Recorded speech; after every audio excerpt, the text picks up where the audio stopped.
Hello, അപ്പോൾ ഇന്നത്തെ recipe നല്ലൊരു വെറൈറ്റി ആയിട്ടുള്ളൊരു ദോശയാണ്, തക്കാളി ദോശയാണ് കേട്ടോ ഷെയർ ചെയ്യുന്നത്. ഉണ്ടാക്കിയെടുക്കാനും എളുപ്പമാണ്, കഴിക്കാനും നല്ല ടേസ്റ്റ് ഉണ്ട്. അപ്പോൾ നോക്കാം.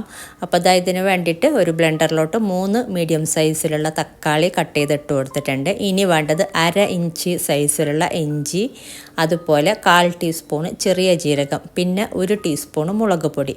ഇനി ഇത് വെള്ളമൊന്നും ചേർക്കാതെ നന്നായിട്ട് ബ്ലെൻഡ് ചെയ്തെടുക്കുക. ഒട്ടും തരിയില്ലാതെ വേണം ബ്ലെൻഡ് ചെയ്തെടുക്കാനായിട്ട്. ഇഞ്ചിയൊക്കെ ഒന്ന് കട്ട് ചെയ്തിട്ട് ഇട്ട് കൊടുക്കുക കേട്ടോ, പെട്ടെന്ന് അരഞ്ഞ് കിട്ടാൻ. പിന്നെ ഇതിലോട്ട് വേണ്ടത് നമുക്ക് മെയിനായിട്ട് ദോശമാവാണ്. നമ്മൾ ഇഡലി മാവൊക്കെ ഉണ്ടാക്കിയെടുക്കുന്നില്ലേ, മസാല ദോശയൊക്കെ ഉണ്ടാക്കിയെടുക്കുന്നില്ല, ആ ഒരു മാവ് തന്നെയാണ് ഉഴുന്ന് അരച്ച് ചേർത്തിട്ടുള്ള പുളിച്ച മാവ്.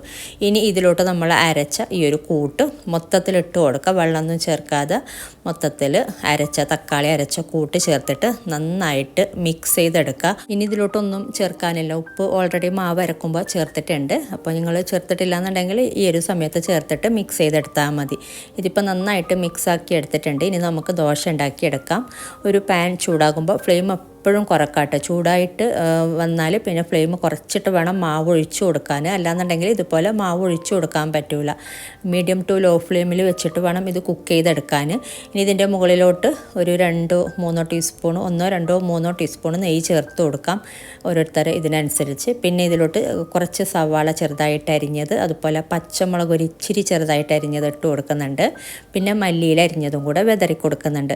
ഇനി ഇത് മുകൾ ഭാഗം കുക്കായിട്ട് അടിഭാഗം ചെറിയ രീതിയിലൊന്ന് ക്രിസ്പിയായി വരുമ്പോൾ ഇതുപോലെ വന്നാൽ നമുക്ക് മാറ്റാം. ഇതിപ്പോൾ കണ്ടില്ലേ, കാണുമ്പോൾ തന്നെ അറിയാം നല്ല ക്രിസ്പി ആയിട്ട് വന്നിട്ടുണ്ട്.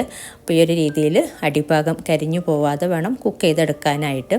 ഓരോന്നും ഇതുപോലെ ചുട്ടെടുക്കാം. മാവ് ഒഴിച്ചു കൊടുക്കുമ്പോൾ എപ്പോഴും ഫ്ലെയിം കുറക്കാം കേട്ടോ. അപ്പോൾ ഈ ഒരു രീതിയിൽ ഉണ്ടാക്കിയെടുത്താൽ മതി. നല്ല ടേസ്റ്റ് ഉണ്ട് കഴിക്കാനായിട്ട്. ചൂടോടെ നല്ല ചമ്മന്തിയുടെ കൂടെ കഴിക്കുകയാണെങ്കിൽ ഒന്നും കൂടെ ടേസ്റ്റ് കൂടുതലാണ്. മസാല ദോശയൊക്കെ നമ്മൾ കഴിക്കുന്ന പോലെ തന്നെ ചൂടോടെ കഴിക്കാൻ നോക്കാം. അപ്പോൾ ഇതുപോലെ നമ്മൾ നെയ്ദോശയൊക്കെ ഉണ്ടാക്കുന്നില്ലേ, അതുപോലെ തന്നെയാണ് ചൂടോടെ കഴിക്കാൻ നോക്കുക. അപ്പോൾ ഈ ഒരു രീതിയിൽ നിങ്ങൾ ട്രൈ ചെയ്തിട്ടില്ല എന്നുണ്ടെങ്കിൽ ട്രൈ ചെയ്ത് നോക്കിയിട്ട് നിങ്ങളുടെ അഭിപ്രായങ്ങളൊക്കെ അറിയിക്കുക. അതുപോലെ വീഡിയോ ഇഷ്ടമാവുകയാണെങ്കിൽ മറ്റുള്ളവരിലേക്ക് ഷെയർ ചെയ്യാനും മറക്കരുത് കേട്ടോ. അപ്പോൾ ഇതുപോലെ ഇനി നല്ല റെസിപ്പിയുമായിട്ട് മറ്റൊരു വീഡിയോയിൽ കാണാം. Thank you.